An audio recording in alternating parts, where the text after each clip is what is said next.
When I was a fourth grade kid, I remember coming home and turning on the TV, and it was the first time in my life that I saw skateboarding. I remember watching this skate contest. Tony Hawk did this crazy trick, landed it, and my mind was completely blown. And I remember thinking to myself, this is what I want to do. I want to be a skateboarder. And so like any kid in my neighborhood, I saved up as much money as I could over the next couple months, and I bought my first skateboard. I went to a skate shop, I picked out the board, I picked out the wheels, I picked out the trucks, I put stickers all over it, and I had my first skateboard.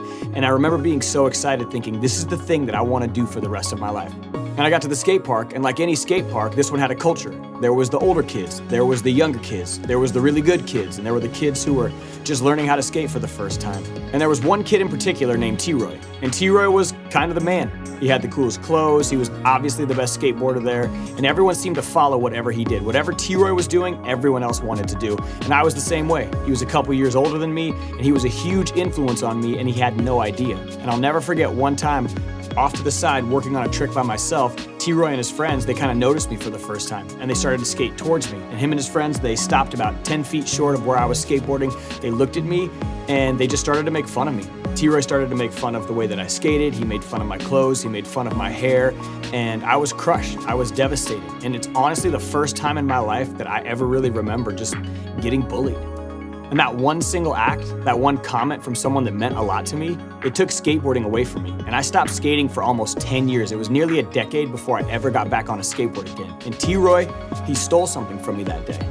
And for the next couple years, I really just kind of floundered. I didn't really know who I was. I didn't really know what I cared about. And I always loved skateboarding, but I was just terrified to try. I was terrified to get back into it because I just didn't want to get picked on. I didn't want to get bullied. And I think a lot of people feel that way. I think a lot of us have experienced it. We've either been told we weren't good at something and wanted to quit, we've been made fun of and been afraid to try again, or we've had something stolen from us.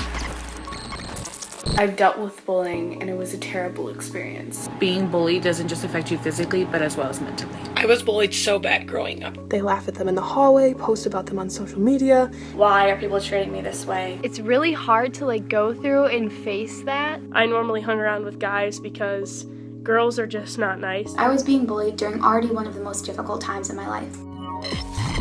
Whether it's the words that you write to each other online, the things that you tweet, the stuff that you say in a YouTube comment, I don't think everyone understands that bullying always causes a response. The first response that's typically associated with someone being bullied is that they retaliate. They take it back out on the person that was saying something mean to them. And before long, we're caught in this vicious cycle of he did something to me, so I've got to do something to him, or she said something to me, so I've got to say something about her. And all that we know is we're caught up in this game of trying to get even and trying to say something mean about each other. The second response associated with bullying is that they take it out on someone else, whether it's in person or online. I think hurt people oftentimes really do hurt people. And what happens is somebody says something mean to them and they feel powerless, like they can't say or do anything to get back at that person. So they find a weaker person or a lesser person or a distant person and they take it out on them online. And I really do think that that's one of the most common side effects that we see today in a person's life after they've been bullied. The third response, and the scariest of all, is that they take it out on themselves. And that leads to a rise in suicide or cutting or self-harm or depression. And I really do believe that a lot of the reason that kids are depressed or hurting today is just that they've been picked on and bullied and they don't have a voice. It degrades your self-esteem. It makes you feel worse and worse about yourself. You feel like every word that they say is like a kick in the stomach. It was probably one of the worst things that have ever happened to me. It makes you feel bad about yourself. It just makes me feel like completely broken that people can actually act this way. No matter how many schools we go to or hundreds of thousands of people that we speak to, there are always going to be those people in this world who love to make fun of or pick on the people around them, honestly because I think it makes them feel better about themselves. So if that's you, if you're that bully, if you're that person who uses your words to harm people, my challenge for you would be this. Ask yourself why.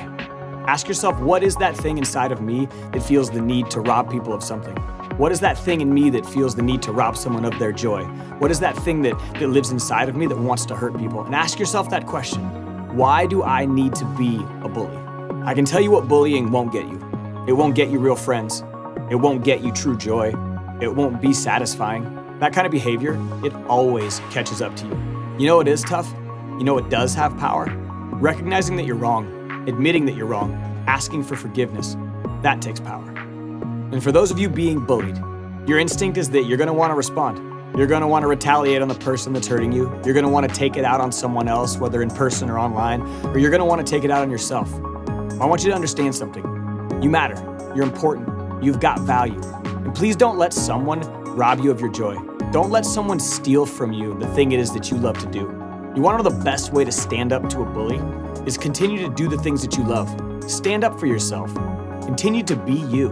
And if you see bullying happening at school, whether it's in the halls or it's happening online, know that you have the power to help. So be that person. Be that person who speaks for silent kids. Be that person who stands for broken people. I had skateboarding taken away from me for almost 10 years because of one thing that someone said. And I wish I would have had the courage to stand up for myself. I wish someone else would have had the courage to stand up for me. You see, when we stand up in the face of bullying, we not only have the power to change someone's life, we have the power to save someone's life.